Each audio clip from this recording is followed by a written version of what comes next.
basic training? Basic training was down at Fort Jackson, South Carolina. Okay. Originally it was supposed to be at Fort Knox, but at that time they had spinal meningitis, and so they transferred the ones from Ohio down to Fort Jackson. Okay. And after that, I took basic AIT. That was in Jackson. I went to Fort Gordon for a little bit, then up to Fort Dix for transfer over to Europe. I came from Europe back to Fort Dix, and then went out to California, Oakland, transport over to Vietnam. Okay. And you'd enlisted? I enlisted. And you graduated from Newark High. What year did you graduate? Well, I did graduate. Okay. I got out of school, I think it was my 11th year. I wanted to go there because, well, at that time, my buddies and stuff like that were over there. They get killed. I figured I'd go over there and maybe I can help. Right. And, of course, it didn't make much difference. Well, it probably did to somebody. Well, maybe so, I don't know. But, then when I came back out of the service, I finished my high school education. Okay. Yeah, I went 4 years to make up 2 years. Wow. They really got you. No, I didn't really mind too much. The GI Bill was there. I used it. I'm glad I did. I just got married and had a little one on the way there too. So it was pretty interesting. Pretty hectic sometimes, but it was really interesting. When they sent you to Vietnam, did they fly you over, or were you on a boat? They flew us over there at that time there. What they called us, what do they do? What do they say? That where you go in and advisors. Okay. That's when we first went in, they called us advisors. Then after that, they called us a lot of other things. Right. So, and you went in, when did you get to Vietnam? I got there in 65. That was in, I think it was right around October, Okay. November, somewhere right around there. So you were early on in the war. I left there just before the 10th Okay. in 67. They were getting some hammered. We got hammered pretty good there at the Tansanut and also at Benoit. We had 2 posts there. And once in Saigon, when we first got there, they didn't have any bivouacking. So they put us up in a hotel room. The hotel got bombed that same night. Oh, no. That same night. I called up the military at, what was that, St. Louis? I think it's the base there, to find out what the exact dates were. Right. And they said, well, the hotel had never been bombed. I said, that's pretty funny. It sure was. And were you military police at that point? Yes. Okay. Yeah, well, I was in the police. They had the 716th Military Police was in Saigon stationed there. And then the 560th, we were stationed at Tansanut, which is a combined area. Right. And that's both of the areas where they bordered. Mm-hmm. Border attacks just scare that thing right out of me, I'll tell you. Was all your time in that one area? No, I've gone all the way down to the Mekong Delta. It was, let's see, we had posted Tansanut Air Base, Leh, Benoit, Bung Tau, Soc Trang, Cam Ranh, and Canton. Wow. That was the last one. So did they rotate you between them, or is it just... Yeah, there was a lot of rotation going through. Guys that were getting close to being out, they would send them back up to Tansanut, where the disembargo was at. Okay. That would be a lot closer. We'd have to be out out in the movies anywhere. If you went to Bungtown, that was more or less like an in-country R&R. They did a lot of bar rescues and stuff like that with GIs. Yeah, it broke up some prostitution rings. That's about it. Right.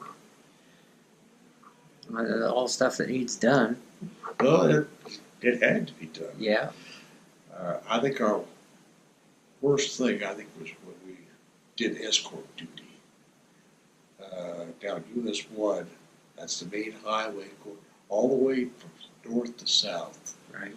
And went right by the first cab. They take off in their trucks and stuff. We'd have a vehicle in front, have one in the back.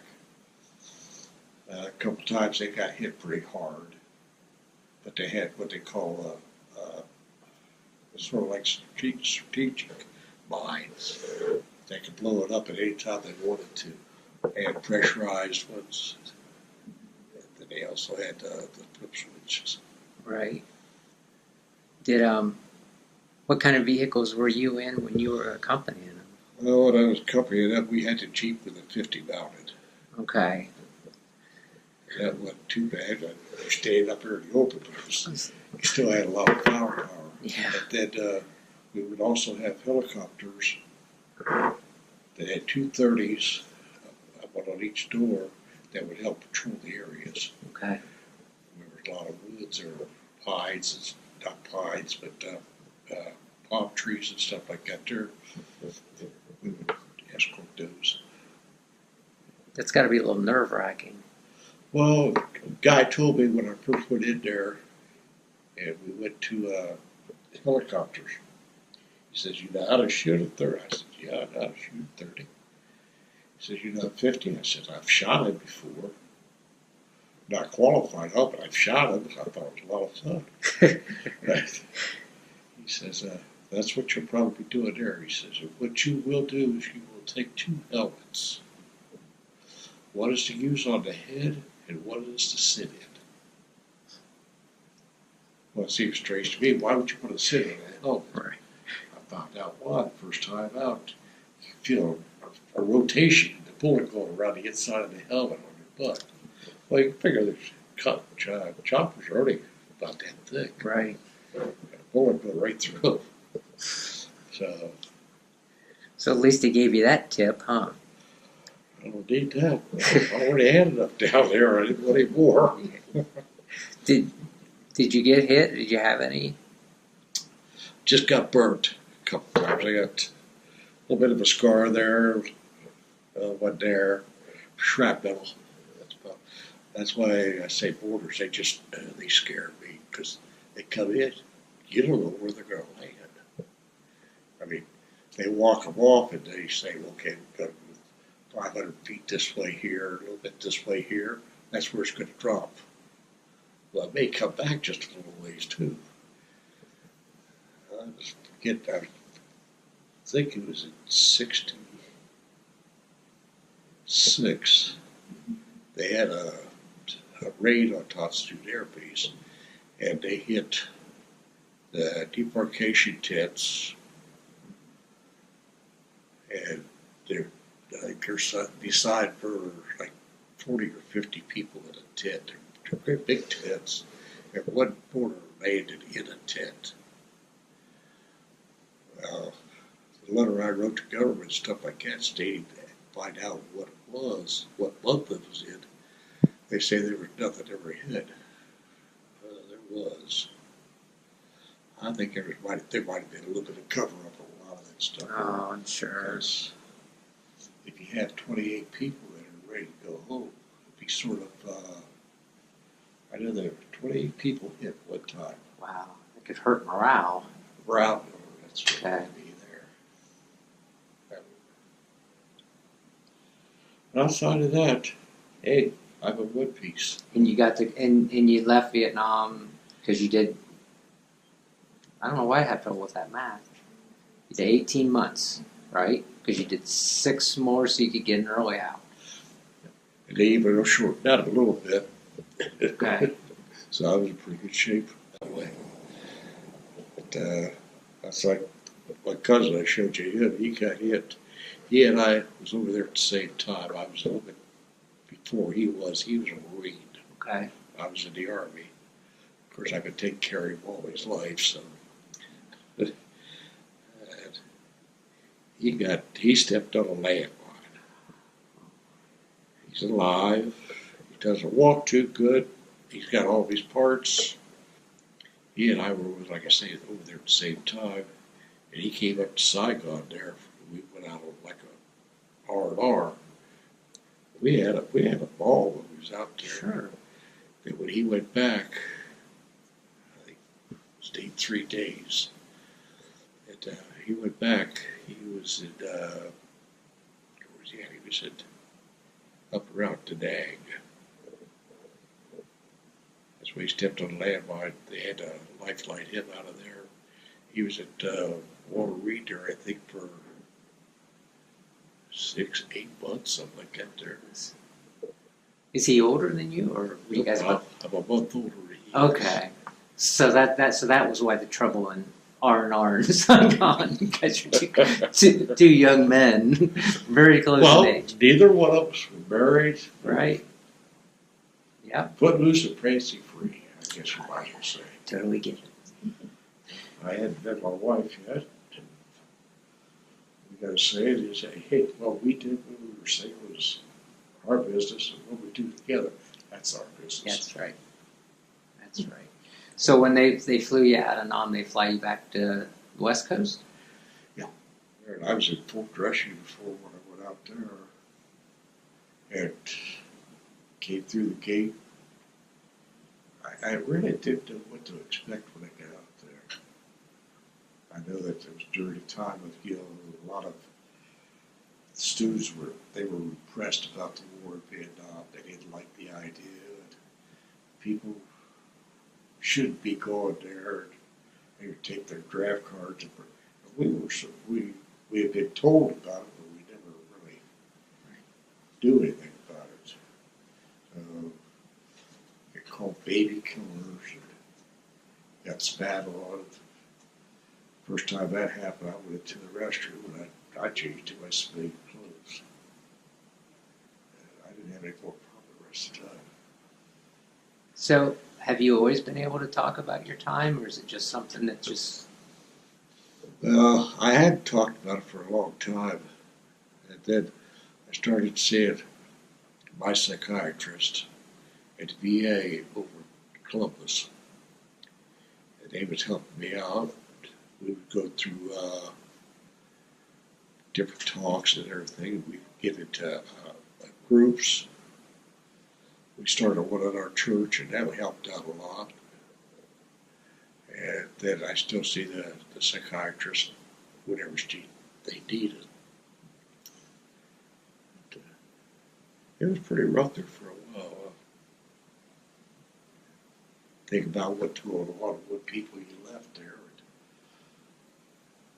What do they do? You just don't know. Would you ever want to go back? No. Okay. And the way I would go back there is to see if I left anything, I guess.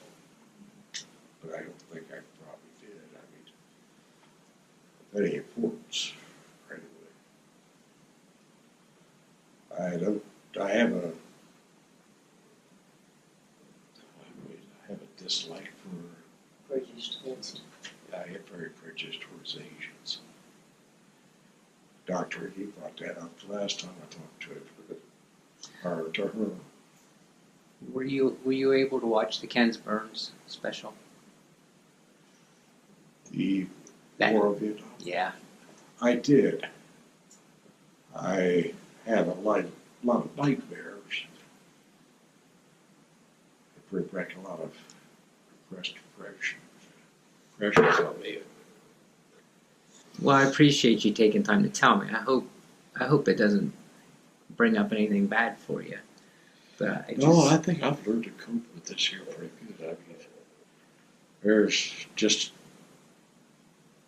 a lot of things in which I have to work over in my mind, and I've got a lot of good people with support out there. Things like the library's doing, and I really appreciate that.